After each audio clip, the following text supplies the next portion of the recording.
Hello everyone, इस video में मैं अगले 6 दिन के जो टारगेट होने वाले हैं वर्ल्ड ज्योग्राफी के, जो कि आखिरी हफ्ता है वर्ल्ड ज्योग्राफी को खत्म करने के लिए, उसके बारे में बात करने वाला हूँ। पिछले हफ्ते के टारगेट आपने ऑलरेडी कंप्लीट कर लिए। अब कल से मंडे से आपको ये 6 दिन में ये सारी चीज़ें तैयार करनी है। देखिए, मैं यहाँ पर आपको साफ साफ कुछ चीज़ें शेयर करना चाहता हूँ। ये जो अगले 6 दिन होने वाले हैं, ये एक तो बहुत इंपॉर्टेंट होंगे, इसलिए क्योंकि आपका फॉर्म ऑलरेडी आ चुका है। अब आप उसको भी भरेंगे, फिर इधर उधर 10 जगह से आपको वीडियोस देखने को मिलेंगे, 10 चैनल्स देखने को मिलेंगे, इधर उधर 50 तरीके की बातें चलेंगी, 50 तरीके के पेड कोर्स आएंगे, और फिर आपको समझ में नहीं आएगा कि क्या करें, क्योंकि सिलेक्शन हर किसी को चाहिए। तो फिर ये लगता है कि यार ये ज्वाइन कर लें, वो ज्वाइन कर लें, ये कर लें, वो कर लें, वो किताब ले आएँ, वो किताब ले आएँ, वो टेस्ट सीरीज ज्वाइन कर लें। तो इस समय बहुत ज़्यादा भटकाव की स्थिति उत्पन्न हो जाती है और पढ़ने में मन नहीं लगता है। तो एक तो चैलेंज ये आ गया। दूसरा चैलेंज ये आ गया कि ये जो 6 दिन हैं, इसमें आपकी ज्योग्राफी खत्म हो जाएगी। वर्ल्ड ज्योग्राफी इंडियन पहले ही आप कर चुके हो, और इन 6 दिनों में जो आप पढ़ने वाले हो, जो टारगेट्स मैं आपको अभी यहाँ पर ये देने वाला हूँ, ये एक्चुअल में बहुत इंपॉर्टेंट है और इनमें आपसे प्रॉपर मेहनत मांगी जाएगी। आपके चैप्टर्स के द्वारा आपको इसमें मेहनत पुट करनी ही पड़ेगी। अगर इसमें आपका फोकस नहीं है, कंसंट्रेशन नहीं है, और आपके अंदर उतनी दम नहीं है, कैपेसिटी नहीं है, पोटेंशियल नहीं है, तो आप नहीं कर पाओगे और आप गिव अप कर दोगे कि हमसे नहीं हो रहा। इसलिए मैं ये चीज़ आपको पहले ही बता दे रहा हूँ कि पहली चीज़ तो अपना फोकस, अपना जो कंसंट्रेशन है उसको लूज मत होने देना। फॉर्म आया है, भर के बैठ जाओ, सेव कर लो, टेंशन मत लो। दूसरी चीज़ कि इन 6 दिन में अपने को साबित करो। सही सुना है एकदम, इन 6 दिनों में अपने को साबित करो। अगर आपको लगता है कि मुझे इसी बार सिलेक्शन चाहिए है आरओ एरो 2023 में, तो इन 6 दिनों में खुद को दिखाओ, तो मैदान में ला करके दिखाओ तो कि भाई मैं कर सकता हूँ टारगेट, मैं कर सकती हूँ टारगेट।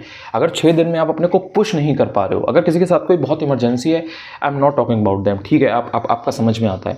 लेकिन अगर आप फुल टाइम प्रिपरेशन कर रहे हो, या आप नहीं भी कर रहे हो फुल टाइम, लेकिन अगर आप 5-6 घंटे दे सकते हो किसी तरह से, तो इन टारगेट्स को पूरा करो, बिकॉज ये 6 दिन बहुत इंपॉर्टेंट होने वाले हैं आपके लिए। इसलिए मैं अब यहाँ पर आपको बता देता हूँ। देखो, 9 अक्टूबर को यानी कि कल आपको कैनाल्स तैयार करनी है, डैम्स तैयार करने हैं और विंड्स तैयार करने हैं। अब इसमें अगर आप देखोगे क्या क्या करना है बेसिकली, तो विंड्स, लोकल विंड्स अगर आप देखोगे कि जर्मनी में कौन सी है, ऑस्ट्रिया में कौन सी है, यूरोप में बेसिकली आपको मेन देखनी है, और जो आपका अफ्रीका में, नॉर्थ अफ्रीका वाला रीजन है, सूडान वगैरह का, वहां पर आपको देखनी है कि वहां पर कौन सी होती है। ये कुछ मेन है, बाकी कुछ आपको यूएसए में देखने को मिलेंगी, तो वो आपको देखनी है। ये बेसिकली एक लिस्ट है पूरी, वो आपको तैयार करनी होती है। वो आप कर लोगे तो आपके 4 ऑप्शन जो आएंगे उनमें से आप आंसर निकाल ले जाओगे। तो बहुत बड़ी चीज नहीं है, लेकिन आपको तरीका पता होना चाहिए कि कौन सी विंड इंपॉर्टेंट है, कौन सी ऐसी हैं जो ठंडी हैं, कौन सी ऐसी हैं जो गर्म हैं। तो ये अगर आपको आइडिया है तो इस टॉपिक में आपको दिक्कत नहीं होगी। तो ये आपको कल तैयार करना है। दूसरी चीज़, आपको कैनाल्स तैयार करनी है। यूरोप कैनाल्स के लिए बहुत पॉपुलर है। कभी नीदरलैंड के बारे में पढ़ो, कभी जर्मनी के बारे में पढ़ो, कभी जो और डेवलप्ड कंट्रीज़ हैं, यूके की, आप इवन लंदन वगैरह के बारे में पढ़ो, तो आपको देखने को मिलेगा कि अच्छा कौन सी कहाँ से किसको कनेक्ट कर रही है। यूरोप बहुत पॉपुलर है इस चीज़ के लिए।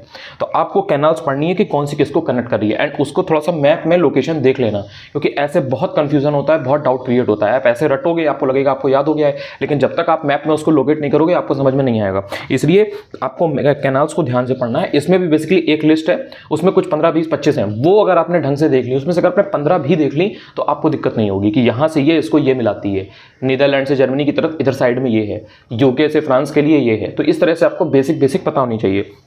कैनाल्स आपकी हो गई, विंड्स हो गई।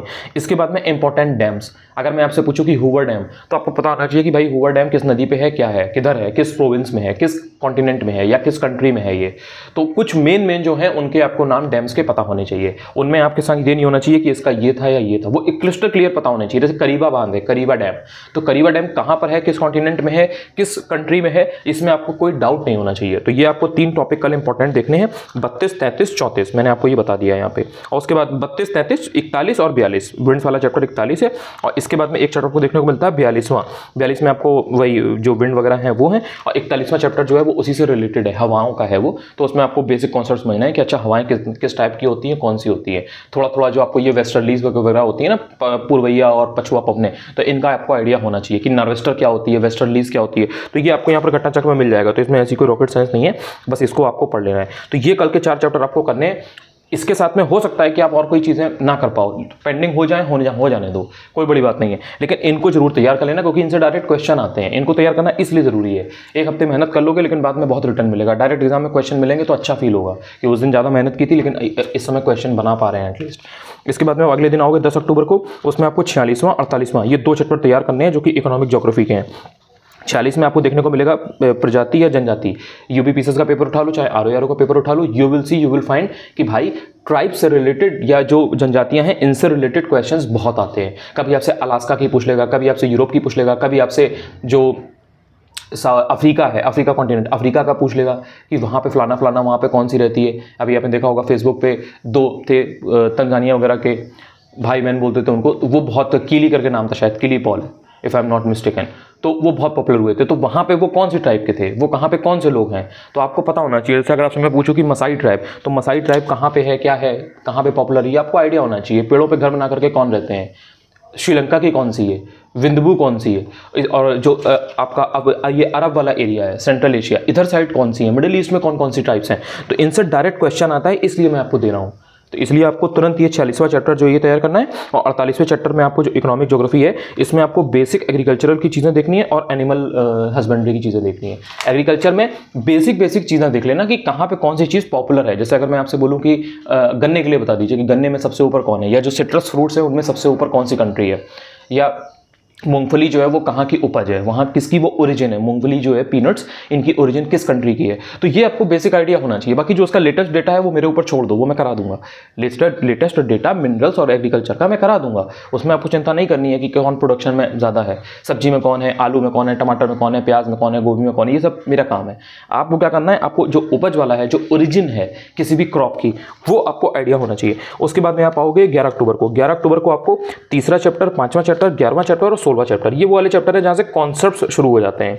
तीसरा, 5वां, 11वां और 16वां, तो यहाँ पर आपको देखने को मिल जाएंगे। ये मैंने आपको पहले छुड़वा दिए थे। इसमें आपके तीसरे चैप्टर में आपको ये रॉक्स के बारे में मिलेगा, चट्टानें वगैरह। उसके बाद में आपको भूकंप मिलेगा। अभी आपको पता है 3-4 दिन पहले ही भूकंप आया था, झटके आपको महसूस हुए होंगे, तो आपको भूकंप का थोड़ा समझ लेना है कि अच्छा इसमें यहाँ पर क्या है।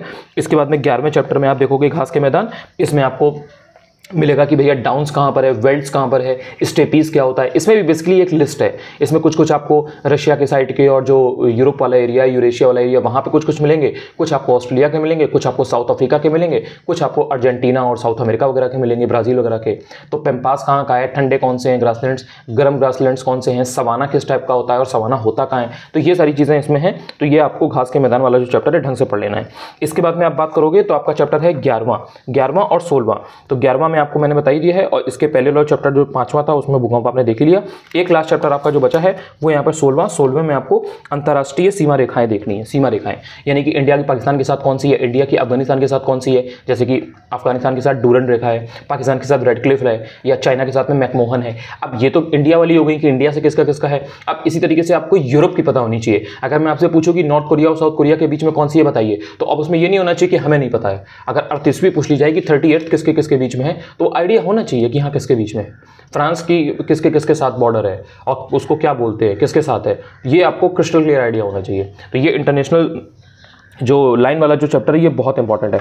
इसके बाद में आप जब 12 अक्टूबर को आओगे तो इसमें आपके 5 चैप्टर हैं, 18, 20, 23, 24, 25। 18, 20, 23, 24, 25 ये मैं आपको यहाँ पर चैप्टर भी बता दे रहा हूँ, सो दैट जिसके पास पुरानी घटना चक्र हो तो उसको प्रॉब्लम ना हो। अब 18वां चैप्टर में आपको विश्व के प्रमुख नगर मिलेंगे। नगर में आपको बेसिकली क्या है कि इसमें आपको देखने को मिलेगा कि कंट्रीज़ में कौन कौन से ऐसी स्पेशल सिटीज़ हैं, शहर हैं जहाँ पे बहुत पॉपुलर है कोई इंडस्ट्री। जैसे अगर आपसे पूछा जाए कि सिगार के लिए कौन सा पॉपुलर है, या कांच के लिए कौन सा पॉपुलर है, या जहाज के लिए यानी कि जो शिप्स होते हैं उनके लिए कौन सा पॉपुलर है, एरोप्लेन्स, एयरक्राफ्ट्स, ये सब कहाँ पे ज़्यादा पॉपुलर हैं, कपड़ों के लिए क्या है, ऑटोमोबाइल्स के लिए क्या है। तो ये जब नगर वाला जब आप पढ़ोगे तो इसमें ये सब चीज़ें आपको देखने को मिल जाएंगी। उसके बाद में 20वें चैप्टर जब आप आओगे तो आपको जलमंडल मिलेगा, हाइड्रोस्फीयर वगैरह। इसमें बहुत ज़्यादा चीज़ें नहीं है, थोड़ा सा कॉन्सेप्चुअल चीज़ें होती हैं, उनको आप पढ़ लोगे। सेम इसी तरीके से 23वां चैप्टर है लवणता वाला, सैलिनिटी वाला। इसमें भी आपको इसी तरीके से बेसिक कॉन्सेप्ट देखने को मिलता है, बस वो कॉन्सेप्ट आपको समझना है।